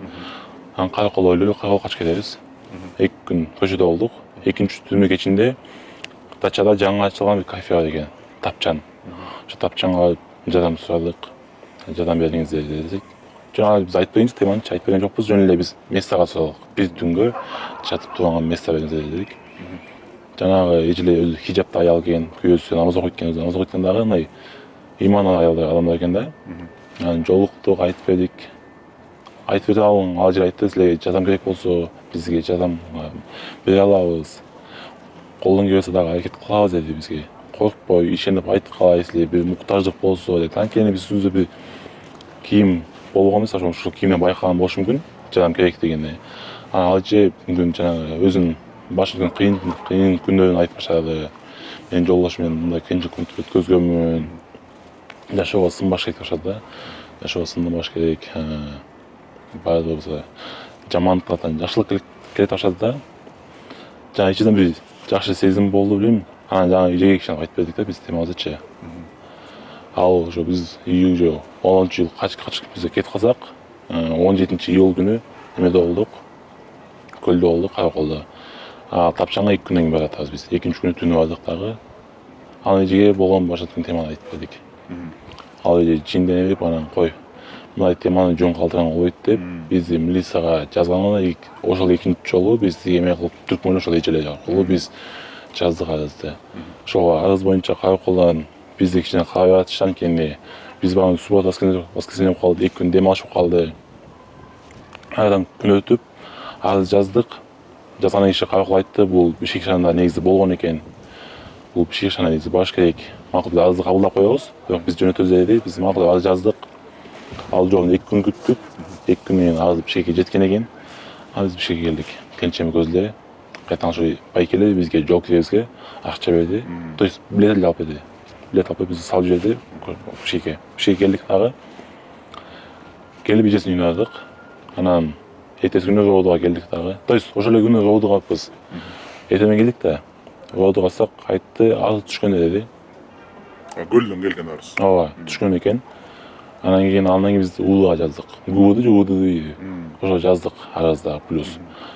Ол эме экен, Мурзак Гикембердин ордунда экен, Жибек жолу, бир көчө бар экен го, ошол жерде. Эркиндикпи, ошол жерде жаңы Мурзак Гикембердин ордунда азыр УУ ачылган экен. Ремонт болуп жаткан экен, ошол батылы УУда кайрылдык. Плюс биз силерге арыз жазыш керек деп. Ал жазсак, бизди башында кабылдаган жок. Анткени бул иш биздин иш эмес, УУдун иши. Биз кабылдай албайбыз деп мен айтты. Ошо мага убактың жетип эле бар, кетчи деле айтты да. Сен ойнооңго убактым жок деген койду магачы. Мен алардан мен тырыштым. Жок. Мен койдум, силерге арыз жазам дедим. Арыз жазып анан кетем десем, Майластан жанагы адам шефине чалды. Асан деген Үсен деген bir адам экен. Мен точно эсимде жок. Анан 2 жылга чыгып бардык. Ал чыгып адам дагы жарым саат бизди кабыл алган жок. Ичинде биз менен сүйлөшүп отурду. Хахате отурушун айткан, күлүп отурушту мындай. Макул чыдап күттүк, отун чыкты киши. Дагы кабыл албайт да, бул иш биздин иш эмес, роодун иши деп кабыл албайт. Жок, жазабыз дедик. Уда жаздык. Удан чыгып кайтадан рооду бардык. Рооду басак айтат. Атаңа бизге келип кеткен дейт. Сурак берген дейт. Андан кийин же айтып, биз айттык, биз баланы алышыбыз керек, азбап баланы алышып сала. Типа алып бере албайбыз деді же. Ошол жанагы бизди деген төгүүчү жок деп айтты, эсиме жок калбай калды. Төгүүчү жок деди. Анан коёту деп келинчегинин атасынын карындашы, эжеси объездной ал айтты. Жанагы сезим борборуна чалгыла. Ошол жак жанагы бала менен аялдын укугун койгон го. Сезим борборун. Жок, жардам сурагыла деди. Жардам сурагыла. Барып айттык, ага бон тема айтып бердик, да башынан аяк айтып берсек. Ал айтты, аз жаздык азсек, ала караштырса мен айттым, эми жазып койгом жок. Баланы азыр максат баланы алып кетишек десем. Бул жерде Клара эже биз менен сразу чыкты дагы эле, рооду калды, Московский 2-3 барды дагы. Ал айтты, булардын баласы бар экен. Алып берип койбойсуңар, анда дальше ишти кыласыңар деп айтты. Бул сезим борборунун эмеси, Клара эже айтты дагы. Айтат, биздин жанагы теген тергөөчү азыр үйүнө кеткен болчу, үйүнөн келсин деди. Ошол биз турардан тергөөчү экен, үйүндө экен. Үйүнөн келди дагы без форма экен. Формасы бар экен, үйүнө экен эми тотлаган. Ами чыктык дагы биз үйгө бардык. Үйгө барган учурда эле менин уулумдун акыбалы кетип калган экен. Бирок мен бир таң калган жерим, менин уулум дагы может атамдын баласы да болуп калышы мүмкүн деген ошол жерде шек катуу кетти менде. Эмне себептен? Биз бардык үйгө. Баргандан кийин үйдө атам жок экен. Апам бар экен, өгү апам. Балдар менен карындашым болгон экен. Анан жана мен айтты да, апам айтты, тергөөчү айтты, тур балаңды алып кирип алып чык деди. Кирдим. Сол жерде жаткан экен, кемеде матыс жаткан экен, өзүнүн баласы мен балам жаткан экен. Булардын эмеси мындай, прям көп бияда бир эгиз бала жаткан экен. Кийимдери окшош жаткан экен, эгиз баладай. Мен барып жанагы өзүм баламды тааныбай калдым да. Кимиси? Кимизген тааныбай калдым. Мен уже түшүнбөй калдым да, ошол сценадачы. Баламды алдым, бирок мен биринчи үйгө апамдын баласын алган таттым да. Кой албай атканча анан келинчегимди чакырдым, кел өзүң алчы баланы дедим. Анан өзү алды баланы, бирок бала ошол кезде абалы кетип калган болчу. Көзү кесип калып, акыбалы жок. Мындай өлүктөн аймак жогоп калганча бала ыйлабайт. Сүйлөбөй, үн чыкпайт. Тамак кубап калган, бет куп-курак. Ошол жерде Клара жана сезим болмай айтты, бул балаң мага жакпайт деди. Азыр ал дагы сразу больницага алып бар, көрсөт деди. Сразу анан чыгып детский больницага бардык. Ал жак бизди инфекцияга жөнөттү. Лефтасы 70-ке жөнөттү дагы. Ал жак бизди тиркеп туруп, бала барган кечинде эле күнү сразу реанимацияга түштү. Биринчи күнү биз жатты. Экинчи түнү балан жана келинчегим кирди дагы. Жатты, экинчи күнү реанимацияда жатты. Ал жака эч ким кирбейт экен да. Анан үчүнчү күнү кайтадан палатага чыкты. Үчүнчү күнү чыгып, арадан бир түн өттү. Үчүнчү күнү кайтадан уулум больницага түшөт, больницага алып баратан чыкат. Түшөт, ошо менен балам кайтыш болот. Тамак бербей койду деген чынбы? Тамак бербей койгону чын экен. Аны биз больницадан сурадык биринчи. Айтат, ашказан пустой дейт. Бирок ашказанда бир эле суюктук бар дейт. Бир суюктук бар, ошону биз таба албай азыр бизге айтты. Ал суюктук эмне экенин билген жокпуз. Бала моргко келди, анан моргдо жанагы эме болду, жанагы вскрытие болду, алынып калды. Эми көрсөтөм сентябрдын 10-на жакын эмеси чыгат. Экспертизасы чыгат. Башы биз суюк бар экен, анан апам менен беттештик бизчи. Апам келди эмегечи, балам кайтыш болгондон кийин. Апам беттешип айттым, апам айтчы. Апа дедим. Өгөй апасы дедим. Бирок могу келинчегим баласы дедим, колдо калды дедим. Өзүңүздүн 9 айлык, 10 айлык балаңыз бар дедим. Сиз апасыз дедим. Апа дедим, мээрим бар дедим. Мындай эмизип койсоңуз болбойт беле десем. сен катың эле мээрими жок болчу деди да мага. Ладно, менин катыным мээримсиз болсун, макул, ал жаман аял болсун, жаман апа болсун, бирок сиз апасыз, сиз эмизди койбойт белесиз. Атаң мага эмизбе деп айтканын айтты да. Мындай айтканда менин атам баланы карабай эле кой деген экен. Эми бул апа да. Мына инстинкті болуш керек да. Ошо да, мен ошону айттым да. Бирок ошол жанагы сүйлөгөн сөздү тергөөчүлөр бүт жанагы видео запись калган. Бүт видеодо так-тактан айтылган. Анан ошондой кадайм атам тутулду, атам анткени ажалдандан кийин 10 күн качып жүрдү.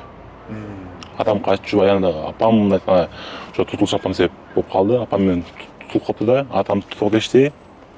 Тутуп алып келген заматта эле мага чалышты, атам туттук. Беттешкен келгиле деди. Мен келинчем алып беттешкени ырдык дагы атама айттым, атам беттештик, атам мойнуна албайт дайсыкпы. Кайта мени коркутуп, арызыңды ал эй бала, артка кайт деп. Мен атама айттым, эмес этиңиз апама, то есть менин баламды эсиптен карап койдуңуздар десем, мага айтты, сен балаңа энең кайгы деди магачы. Энең кайгы. Мен айттым атама, эй ата дедим, апам сизде айтты го, атаң мени караба деп айтты го десем, атам унчукпай койду да, сүйлөбөй калды.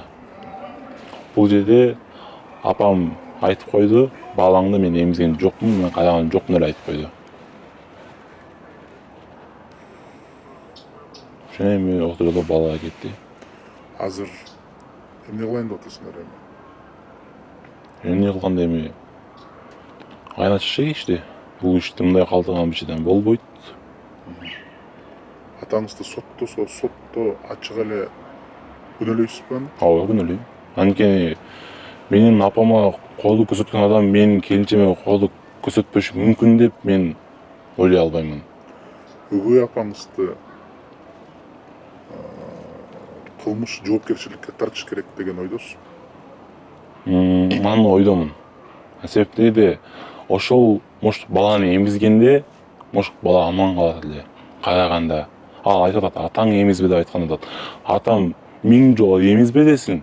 Ал бирок тыш эмизгенде атам эч нерсе дебейт болчу деп ойдомун да. Сиз кайрылган участковыйлар, башка тергөөчүлөр сизге көңүл бурбай, сиздин сөзүңүзчө күлүп шылдыңдап, ошолорго дагы кандайдыр бир чара көрүлүш керек деп ойлойсузбу? Ал жөнүндө билбейт экенмин. Анткени ал жактан биринчи реакция болгондо мүмкүн ушуга жетпек эмес. Эми балким. Ал жөнүндө тем ал адам жоопко тартылсын айта албайм. Мен өз оюм, да ошол адам айтып койгондо бул иш болбойт эле деген ой менде. Келинчегиңиздин акыбалы кандай азыр? Азыр акыбалы туруктуу кичине өзүнө келип калды эми. Жана баладан айрылуу нерсе кыйын.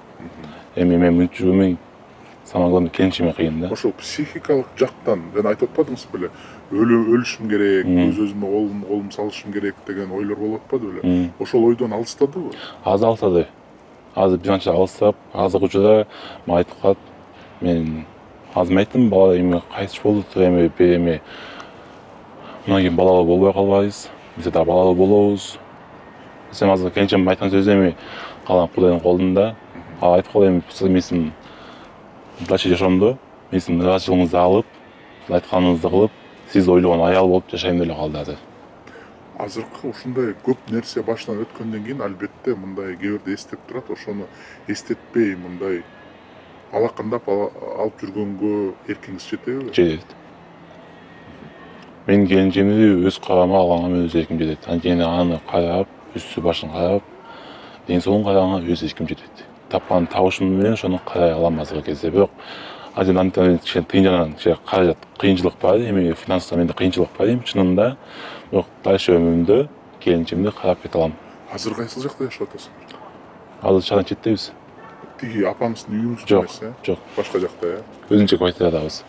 Мен билишим боюнча сиздей учурлар Кыргызстанда тилекке каршы көп болуп атат. Ушундай эгерде кандайдыр бир жаштар ушундай бир учурга Кудай сактасын эми эгерде туш келип калса, кандай кеңеш берет элеңиз? Азыр өзүмө кеңеш берген адам жок да негизиндечи. Бирөө менен кеңеш беришим кыйыныраак го.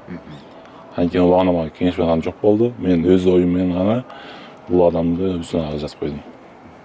Анткени мен өз оюма койдум да. Албетте бир жактан жаштык кылып, бир жактан кичүү кезиңизден бери басмырлоону көрүп, кичине мындай өзүңүздү айткандай жоготуп койдуңуз да. Ооба. Бирок азыркы эркиңизге чоң алкыш. Өзүңүздү колго алып, эми буюрса келинчегиңизди жоготпой, туура турмуштун жолуна түшүңүз. Ошону мен сизге каалайм. Сизге чоң рахмат. Сіздер айтып болобу? Биз ушу келинчегим төгөнгөндөн кийинчи Оопбанктан кредит алганбыз да. Ошол данный момент азыр биз кредитти төлөй албай, ал бир айлык просрочкада турат. Азыр моментте общий суммасы 75 000 теңге кредит алганбыз. Анткени келип чыккандан кийин акчадан кыйналып калганбыз да. Ошол азыр кыргыз элинден жардам сурамакчымын. Если жардам бере алат бизге кыргыз элим. Ошол азыркы моментте мен иштеп атам. Ошол жерден акчам азыр келинчегим өзүнүн жашоосуна кетип атат.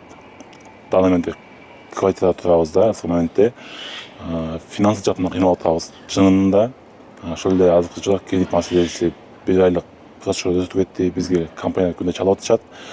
Ошону сизден жардам сурамакчыбыз сиздерден, мамлекет тарабынан. Андан кийин кыргыз элибизден. Ушул кредитке кичине көз карабай ушул жардам берип кое аласыздарбы деген максатта. Түшүндүм. Урматтуу көрөрмандар, бул жакка бул жигиттин номерларын бере албайбыз. Биринчиден конфиденциалдуу түрдө, экинчиден жанагындай шылуундар пайдаланып өзүнүн номерларын жазып койбосун деген коркунуч бар. Ошон үчүн эгерде жеке менин баракчама Instagram же Facebook Семетей Аманбеков деп таап мага жазсаңыз, мен ошол жактан ар бириңерге жооп берип, ошол жактан бул жигиттин реквизиттерин берем. Жеке кат менен кайрылсаңыз, жеке кат менен кайра жооп берем. Ошол жака эгерде мүмкүнчүлүгүңүз, каалооңуз бар болсо, ошол жака каражаттар менен бул үй-бүлөгө жардам берип койсоңуздар. Экинчиден менин кайрылуум ушул Оопбанктын жетекчисине. Албетте сиз билбейсиз, ушул кредит алган кишилер көп, бирок ошонун арасында ушундай оор акыбалга калып, оор учурга туш болгон үй-бүлө бар экен. Ошого мүмкүн кандайдыр бир жардам берип, пайыздарын токтотуп же жалпы суммасын жоёсуңар билбейм, мүмкүнчүлүгүңөр кандай, бирок ошого дагы жардам берип койсоңуз болот эле. Анан үчүнчүдөн жигит өзү дагы айтып кетти, биздин атка минерлер, колунда барлар же мамлекеттик органдар болобу, мүмкүн ушул абдан оор курч учур болуп атат. Ошого дагы көңүл буруп, колдон келишинче жардам берсеңиздер жакшы болмок деп ойлойм. Эми эң башынан кандай болгон, эмнеден башталды? Ушуну айтып берсеңиз. Биз Жолдошум экөөбүз таанышып, сүйлөшүп, 1,5 ай сүйлөшүп анан үйлөнөлү чечкенбиз. 17-июлда баш кошконбуз. Каяктан тааныштыңыз? Эми кафеден иштеп, официант болуп иштеп жүрүп таанышканбыз. Анан кийин 17-июлда баш кошуп, менин ата-энем жактагы, Жолдошум ата-энеси жагы эки жактан каршы болушкан. Анан кийин менин мамам аябай эле каршы болуп туруп алганда, анан кийин мен өзүм гүлдөн качып келген болчумун. Жолдошум качып келип, экөөбүз бир жакшы көрдүкпү, үйлөнөлүк, баарына дайырсың дедим. Ооба дедим, экөөбүз жашайбыз дедик. Анан мен качып келдим. Ал жактан мамам да кичине поддержка болгон жок да, мындай каршы болуп туруп алды. Анан Жолдошум жакшы көргөндүктөн качып келип экөөбүз баш коштук 17-июлда. Анан кийин уже никетим болду. Никетим болгондон кийин менден кан чыккан жок. Кайнатам сенден кан чыккан жок, сен кыз эмессиң деп чыкты. Андан кийин Жолдошум сен кыз эмес кызды алдың. Кызы жок, көчөдөгү жүргөн алдың деп ошентип аябай урушту. Андан кийин эле бир убакыттан кийин эле уруштар токтоп жашап калдык. Андан кийин уже 15 күндөн кийин, 15 күн өткөндөн кийин Жолдошум стройка жумушка чыгарды. Стройка жумушка чыккандан кийин мен комнатада отурсам, кайнатам кирип келди, мен төшмө бир койду да. Андан кийин сен көчөдө сен менин баламдын башын айлантып тийип алгансың деп комнатадан чыгып кетти. Мен түшүнбөй эле калып кеттим. Андан кийин да 2 күн өткөндөн кийин комнатама кирип келип бычак менен коркутту. Бычак менен коркутуп, сен менин баламдан чоңсуң, сен баламдын башын айлантып тийип алгансың. Андан кийин эме деп айттым. Мухаммад окуңур, балалуу болушуңар керек, балалуу болушуңар керек, ал окуң, балалуу боло албайсың деди. Андан кийин сен менен жатышың керек деди. Мен бир бөйрөкмүн, мен инсульт кармап калсам, сен күнөөлүү болосуң деди. Анан апаң да менен жатпайт деди да. ошол себептен сен менен жатышың керек, мен бир бөйрөкмүн, инсульт кармалып калышым мүмкүн, ооруп калсам сен күнөөлүүсүң деди. Анан кийин мен айласынан макул болдум. Анан сен менен ушундай мамиледе болсоң, мен сени айылыңа да апарып экөөңү ажыраштырып салам деди. Мен айылга да баргым келген жок да. Ал жактан мамам да поддержка болгон жок, ошон үчүн ал жака да баргым келген жок, жашап кетейин деп айласынан макул болдум да. Корктум дагы, бычак менен да коркутту. Андан кийин уже ошентип жатып жүрдү. Анан ушу 3-чү жолу жатып атканда кайнапам эшикти ачып кирип калды. Көрүп калып, карап туруп, күлүп туруп чыгып кетти да. Анан чыгып кетти. Андан кийин мен кайнапамдан жардам сурадым. Жардам бериңизчи, неге мындай болуп атасыз десем, жок, ушундай жашоо ушундай, ушинтип жашап жүрө бер.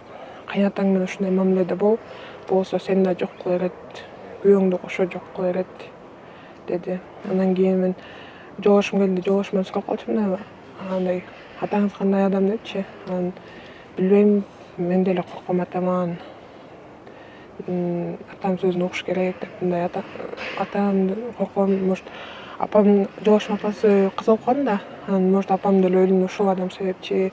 Аябай корком, ошондой мен жолдошум өзү кайнатамдан корккондуктан мен жолдошумга айта алган жокмун да. Жолдошум дагы бир нерсе кылып коебу деп эч кимге айта алган жокмун.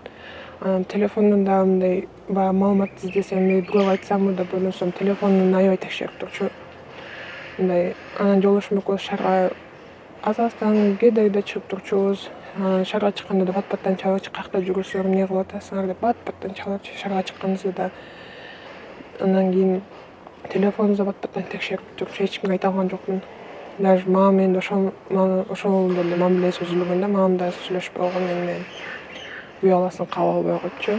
Андан кийин уже жашап жүрдүк. Андан кийин мен 14 апрель күнү төрөдүм. Төрөп роддомдон чыктым.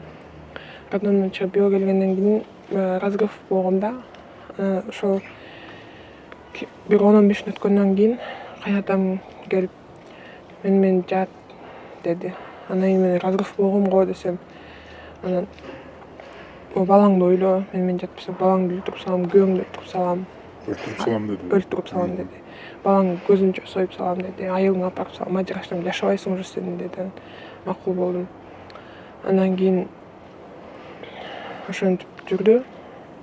Андан кийин майдын аяктарына биз жаңы квартирага, башка квартирага көчүп атканбыз да, контейнерге. Ошо көчүп атканыбызда, көчүп бүтүп үйдө оокаттар көп болгондуктан акырынан көчүп жүрүп, уже майдын аяк болуп кетти. Анан көчүп бүтүнүп калганыбызда ошо жаңы квартирага жолдошуң экөөң жашап тургула, биз 2-3 күндөн кийин чогуу общий көчүп барабыз деди. Анан мен балам үчөөбүз жашап турат экенбиз да. Анан ошол жака кечинде жолдошум жумуштан келейин деп мал болуп калган да. Анан балаң экөөңдү жеткирип коеюн деп үйдө кичине оокаттарды машинага жыйнап, уулум экөөбүздү алып кетти. Ал үйгө баргандан кийин келип бас менен жат, болбосо балаңды ойло деди да. Анан ал жактан да жатты, ошо акыркы жолу жатканда мен уже эч кимге айта албай, анан баягы жолдошумду бир нерсе кылып коесун деп жолдошумдун көңүлүн калтырып баштадым да. Мен ажырашып кетсин, мени кетирип салсын депчи. Анан көңүлүн калтырып жүрсөм, анан ошо акыркы жолу май айында жатты да. Анан июндун бир октябры 13-14 болуп калган. Ошол маалда талаа жумуштары менен кайнапам болуп, жолдошум общий талаага кетишкен. Анан ал талаадан күйөөм эртерээк келип эле түштөрдө келип менден сурады, эмнеге менден көңүлүңдү калтырып атасың, эмнеге мындай болуп атасың деп эле. Анан эмнеге мындай бат-баттан ийилип атасың деп. Мен сиз кантип карайм, ажырашалычы дедим. Эмнеге деди. Ушундай атаңыз ушундай мамиле кылып жүрөт десем. Аябай ызаланып ортого салып, бул маселени сүйлөшөлү деди. Анан сүйлөшкөнгө мойнуна албайт, сүйлөшпөй эле коелук, мен кете берейин. Сиздин башыңызга проблема болот десем, жок, ажырашпайбыз, жашайбыз, ажырашып турган оюнчук эмес деп. Анан доставкада иштечү да, велосипед, скутер менен. Ал скутерди эметип сатып, анан ошол акчаны алып Ошко балабызды алып качып кеттик. Ошондон бир күн өтпөй эле балабызды алып Ошко качып кеттик. Ошко качып кеткенден кийин кайнапам жолдошума чалды. Атаң менен байланышка чык, атаң мени урушуп атат, мени койбой атат, уруп атат деди. Жолдошум атама чыкса, жазды да WhatsApp'tan. Babam endi жашоо силердики, өзүм жашадым, жашагым келет, бөлүнүп чыккым келип аткандыр. Жашаа макул деди. Акча керек болсо менден сура деди. Болбосо жолдошум акча сураган жок. Мен акча берейин деп 3 күндө күнүнө 1000 сомдон которуп турат. Өзү сурабасак делечи. Жолдошум сураса деле 1000 сомдон которуп турду. Андан кийин 3 күн өткөндөн кийин уже кайнатам жолдошумду Бишкекке чакырды. Өзүңдүн акчаңды ал, мен сага ошо паспортун жогот дедим. Ошо акчаны печать аркылуу берет экен деп. Анан жолдошум улум экөөбүз ошко квартирага калганбыз да. Анан жолдошум Бишкекке келди. Бишкекке келгенден кийин кайнатам бул жака келип Айылбанктан эме телефонун паспортун алып коюптур. Анан үйгө алып барып дагы уруш кылып, аялыңды алып келип эле кой, ошто кала берсин, андай көчөдө жүргөн аялды эмне кыласың деп турган. Жок, мен алып келели деп, анан түнү менен кайнатам экөө ошко чыгышыптыр. Анан түнү менен жол жүрүп эртең менен келишти да. Анан үйгө кирип келди кайнатам. Качам деп ойлодуңарбы, кутулам деп ойлодуңарбы? Деле катуу тон менен сүйлөдү. Анан үйгө туруп башка эмне болуп атат, эмне маселе болуп атат деп билбең эч нерсе билбең ишти эле сүйлөшөлүк деди. Андан кийин айтпайм ушундай кылып жүрбөдүңүзбү, ушинтип менен жатып жүрбөдүңүзбү десем, туруп бул менин өзүмдүн балам болсо, сен менин өзүмдүн келиниң болсоң, кантип мен сени менен ушундай мамиле, кантип мен сени зооруктап, кантип мен сени менен жатайын деди. Мен карап туруп калсам, бир көзүн кыс койду, айтпай эле кой дегенсипчи. Коркутуп көзүн кыс койду. Мен дагы унчуккан жокмун. Унчукпай калсам, бул ошондо бул планы кайнапаңдын планы болуп атабы, апаңдын планы болуп атабы деди. Анан карап калсам көзүн кыс койду.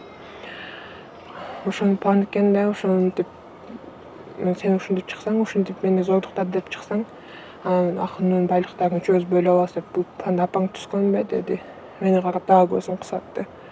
Анан айла жоктун ооба апам планы деп айла жоктун айтып койсом, кайра ошол күнү бизде шаркап чыгып, паркка алып чыгып эметти да. Анан эле паркты аралап жүргөнбүз. Паркты аралап жүрсө эле бир кыз көрүп калып, аты Мадина экен да. Мадина, кандайсың кызым деп учурашып калды да. Анан жолдошум экөөбүз таң калып, бул кыз ким, жаңы таанышыңыз болобу? Мындай Килеген ошто каякта таанышыңыз болот эле деп таң калып сурап калсак, эмне кыласың буну деп мындай эметпей койду да. Мында апаңарга айтып баргыла депчи. Босу Килеген ошто каяктагы жап-жаш кыз экен да, кичинекей эле кыз. Кантип тааныш болсун да? Чоң аял болсо, может таанышып болот эле, кичинекей кыз кантип тааныш болсун? Мен деле оюм жаман жакка кетти да. Мен ошондой кылып жүргөндөн кийин, может мага чейин эле көп кыздарды ошентип зордуктап жүргөндүр деген ой келди да мендечи. Анан ошентип ошто кыдырып жүрдүк да. Анан кийин эртеси ошо жүргөндө жолдошум магазинге кеткен болчу. Анан кийин экөөбүз калдык да, балам көтөрүп жанында отурсам, кызым мени таштап алып чогуу жашайлычы деп өлүп мындай ыйламсырады. Мен ичимен оңолгон окшойт дедим да. Жакшы адам болуп калганбы деп ичимен сүйүнүп калсам, ошол күнү эртеси күнү Бишкекке чыктык, квартирага, өзүңчө квартира бөлөм. Бишкекке чыгып баратканда машинадан уже квартирага бөлөм, өзүнчө жашагыла деп баратты. Апалардын көзүнө көрүнбөй эле койгула депчи. Кечине үйгө барганда, бүгүн үйгө эле жатып алгыла, кеч болуп калды деди. Анан үйгө бир күн түнөгөндөн эртеси күнү жолдошум, биз кете береликпи, квартира таптым десе, сен эмне катыныңды тандап атаны тандабайсыңбы, катын сөзүнө кирип калдың белең деп үйгө алып кирип алып дагы кошту. Балтаны көтөрүп келип, балта менен чалым дедим. Анан баланы көтөрүп алып ортого түштүм. Анан кийин могу балаңарды өлүп калат бир күнү, бул балаңарда өлүп калат депчи, ушинтип эле айтып атты да, балта менен коркутуп эметип. Анан кийин бир балда кызым эшикке чыгып туруп, эч нерсе кылбайм күйөөң деп балтаны берди. Балтаны алып эшикке наркомтага чыгып турсам, көңүлдү аябай мындай урган үндөр чыкты да. Андан кийин чыдабай кетип комнатага кирсем, жолдошумду башы менен буту менен телип турган экен да, анда. Ал да башы айланып эсин жоготуп калган экен. Анан эшикке чыгып келди эле.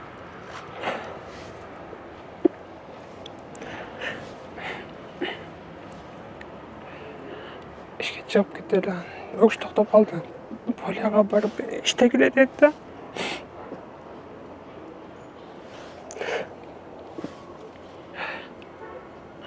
Поляга балабызды алып иштеп жүрдүк 10 күн.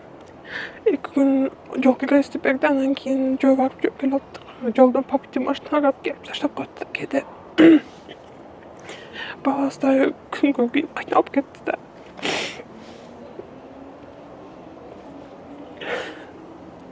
Ошондо 10 күнү баягы жүрөгүн отоп, сугарып жүргөн 10 күн болуп калды. Ошол күнү келип, талаа келип жолдошумду уруп, күбөкмөн башына уруп, кесектермен уруп, бул жак жакшы сорбопсуң го, катының менен жыргап жаттым да деп ошентти да.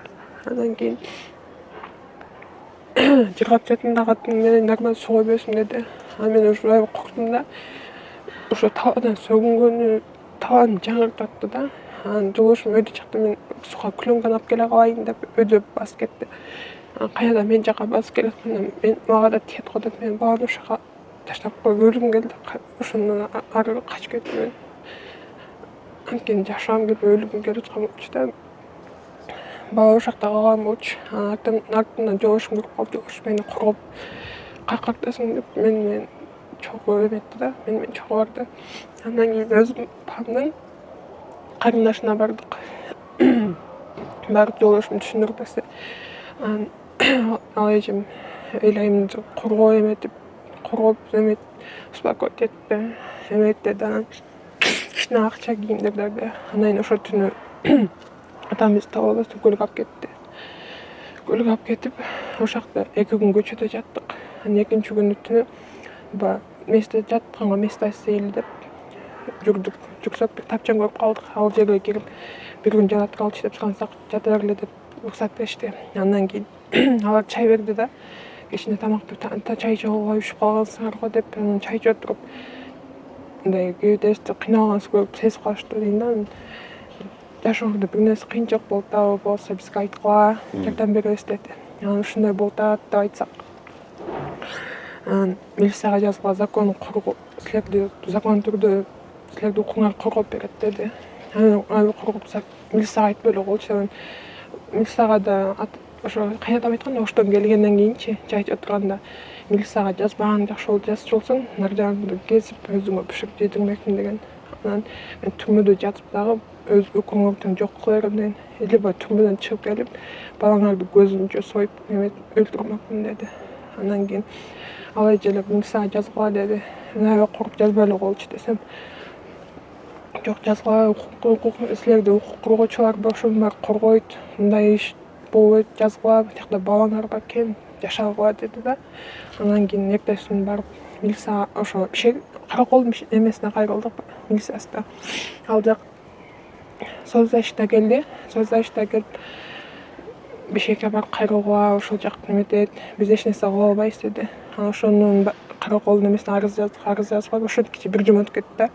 Анан воскресенье түнү Бишкекке чыктык. Бияка келип УУДга жаздык. Андан кийин УУДдан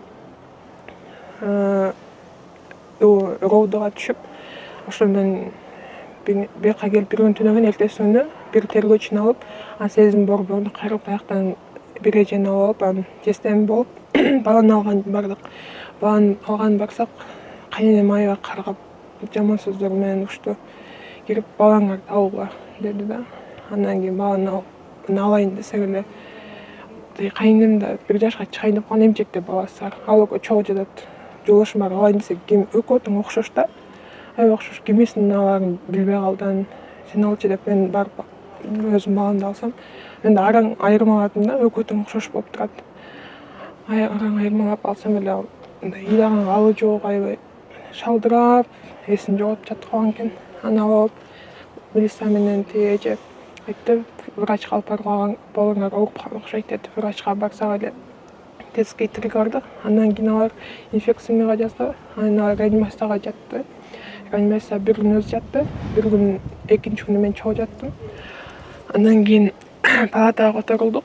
Палатада 1 күн жаткан, эртесинде кайра реанимацияга түшүп, анан кийинки күнү чарчап калды да. Андан кийин милицияга жазайын деп, кайрылайын деп 1 жыл ичинде ойлонуп жүрдүм да.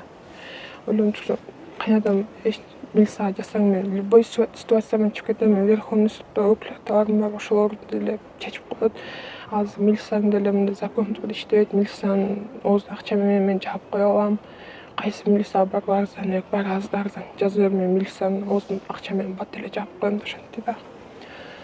Телефонду бат текшерип турчу да. Милициядан башка кайрылган кишиңиз жок болдубу? Байкеңиз, атаңыз, апаңыз? Ошо айтпайм, мага өзү күйөө баласын кабыл албай каршы болуп туруп алды да. Өзү каршы болуп туруп алды. Мага менен да сүйлөшпөй калганмын. Анан кийин уже ушундай болуп калды да, эчким кайрылайын десем эчким неме ете албай коруп калдым да. Ошол зордуктады деп айттыңыз. Канча убакыт зордуктады сизди? 1 жыл. Ошо май айына чейин. Жумасына Башында жаңы барганда жумасына 1-2 жолунан болот да азыраак. Андан кийин уж кыш мезгилинен баштап аябай көп болот да, жумасына 2-3 жолдан, 3-4 жолдан көп болот. такыр эч кимге айта алган жоксузбу ошону? Айта алган жокмун. Анын баарын кайнапаңыз көрүп турду. Көрүп турду. Күбө болуп турду. Күбө болуп турду. Мага деле кайнатам келип бир жолу айткан да, кайнатаң сен нар жагыңды неме жалашын каалайсың деле, мага деле ошондой өчө мен эмне кандай адам деп таң калып калчумун да. Аны кайнапам бир жолу айткан болчу. Ушинтип мага айткан болчу, атаң үчөөбүз жатабыз айткан болчу деп кайнапам да бир жолу айткан болчу да. Макул болдуңуз да. Жок, ошо бир күнү бул мага эметип жата албай жүрөт деп айткан болчу да. Үчөөбүз жатабыз деп айткан депчи. Ошентип айткан болчу. Жаткан жоксуңарбы? Жок. Ошондо жанагы кайнапаңыз ошонун пландын баарын кылды дегенде эмнеге ошо көз кысканынан коркуп ошондой эме бердиңиз? Мага пычак менен коркутуп мен коркутуп койгон да. Коркуттум да. Мен сени любой жерден таап алам, эч кимге барып арыздана албайсың, мен любой ситуацияны еще эл сени козгобойт деди да. Анан эчине эч кимге кайрыла алган жокмун чынында. Кайрылайын деп ой келди, бирок любой жерден мен сени таап алып өлтүрүп коёмун, туугандарыңа чейин жок кыла берем деп ошентти да. Өзүм пам негизи каза болуп калган да, 1 жашымда. Анан өзүм памдын эже карындаштары менен жакында эле катышып эметип телефон менен сүйлөшүп баштады. Ага чейин ага деле жазайын десем, телефон баттан текшерип турчу да. Эмне кылып атат, эмне кылат, жолдошумда баскан турам бүт, экөөбүз шаарга чыгып калсак деле баттан чалып текшерип турчу. Анан да кошуна колоңдорго жакшы көрүнүп ушинтипчи да. Аябай мындай дем салып, тактан бияктан келип ада көп адамдар келип дем салдырчу алгач, молдо адам депчи. Ичинен билбейт да. Балаңыздын чарчап калган себебин айтыштыбы врачтар? Ал экспертизага бердик. Анан 1 айдан чыгат эми, жакында чыгат. Врачтар болсо айтты, денеси курап кеткен, суу жетпей калган деди. Анан еще боору да чоңоюп кеткен деди да. Анан бала төрөлгөндө детский врач айткан болчу, баланын денеси сары, эми бооруна зыян келиши мүмкүн, врачка баргыла деди. Бул врачтардын ар кимдин акчасын уруш үчүн тияка мияка жазып берип барбай эле коюш керек. Күнгө жаткырып койсоң эле сарысы кетет депчи. Сарысы кетип калган, бирок боорунда бар болуп калган экен да. Ошентип баламды да мени да больницага алып барып койгон да. Врачтардын ар кимдин акчасын берет депчи. Азыр акыбалыңыз кандай? Билбейм, мындай жашагым келбей кетти да. Ошо күйөөңүз айтты, ушул талаадан качканда жашагым келбей атат деп. Азыр деле ушундай убактыңыз? Жок, кичине жакшыраак калат. Жолдошум успокой деп жакшы эме кичине бар жакшы болуп калды. Азыр кайнатаңыз камакта. Кылмыш иши козголуп, анан азыр сотко жетет да. Ошо сотко эгерде сизди чакырса, ушу азыр бизге айтып бергендин баарын соттон ачык айта аласызбы? Ооба, айта алам. Айтасызбы? Ооба. Эми коркпойсуз? Жок, коркпойм. Кайнапаңыз дагы ушул кылмыш жоопкерчиликке тартылыш керек деген ойдосузбу? Кайнапам дагы тартылыш керек.